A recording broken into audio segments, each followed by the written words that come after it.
एक आदमी एक दर्पण के सामने खड़ा होता है, एक दृढ़ अभिव्यक्ति के साथ खुद को देखता है, क्योंकि वह अपने इरेक्टल डिस्फंक्शन के दीर्घकालिक समाधान पर विचार करता है।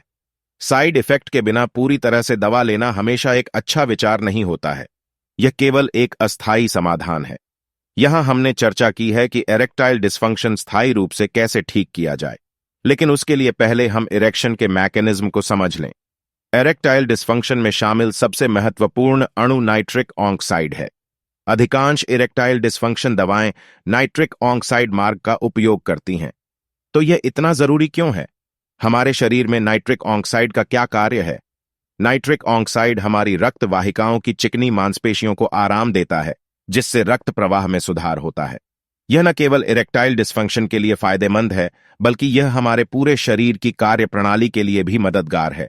नाइट्रिक ऑक्साइड आपको टेस्टोस्टेरोन बनाने में भी मदद करता है और हार्मोन में शामिल होता है, जो आपके शरीर में टेस्टोस्टेरोन की मात्रा को नियंत्रित करता है। स्वस्थ निर्माण के लिए टेस्टोस्टेरोन महत्वपूर्ण है।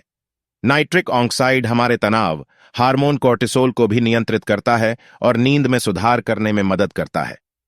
तनाव इरेक्टाइल डिस्फंक्शन के सामान्य अंतर्निहित कारणों में से एक है।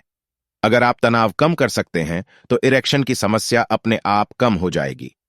नाइट्रिक ऑक्साइड आपके नींद चक्र में भी शामिल है। स्लीप एपनिया जैसी नींद की समस्याएं इरेक्टाइल डिस्फंक्शन के आपके जोखिम को बढ़ाती हैं। डायबिटीज में इरेक्टाइल डिस्फंक्शन होने का खतरा अधिक होता है। यह आपके रक्त वाहिकाओं के अंदर मौजूद एंडोथेलियल कोशिकाओं के विनाश के कारण होता है। साथ ही स्टैटिन, फाइब्रिट्स जैसी दवाएं भी इरेक्टाइल डिस्फंक्शन का कारण बन सकती हैं। हमारे शरीर में नाइट्रिक ऑक्साइड के स्तर को कैसे बढ़ाया जाए?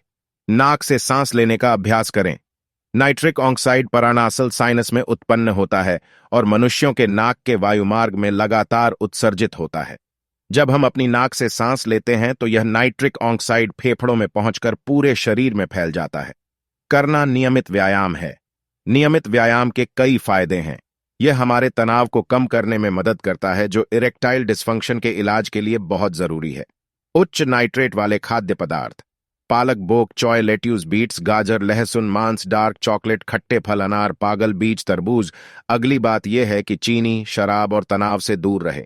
चीनी एथेरोस्क्लेरोटिक सजीले टुकड़े होने की संभावना को बढ़ाती है और हमारे रक्त वाहिकाओं के एंडोथेलियल अस्त्र को नुकसान पहुंचा सकती है। एंडोथेलियल लाइनिंग को जितना अधिक नुकसान होता है, हमारे शरीर में नाइट्रिक ऑक्साइड उतना ही कम उपलब्ध होता है। शराब हमारे शरीर में नाइट्रिक ऑक्साइड के स्तर को भी कम करती है। आपकी नींद में सुधार हो रहा है। अच्छी नींद तनाव को कम कर सकती है और इरेक्शन में सुधार कर सकती है। कई दवाएं अस्थायी इरेक्शन की समस्या पैदा करती हैं। इसलिए यदि आप कोई दवा ले रहे हैं, तो अपने डॉक्टर से बात करें और अपने इरेक्शन में हाल ही में बदलाव देखें।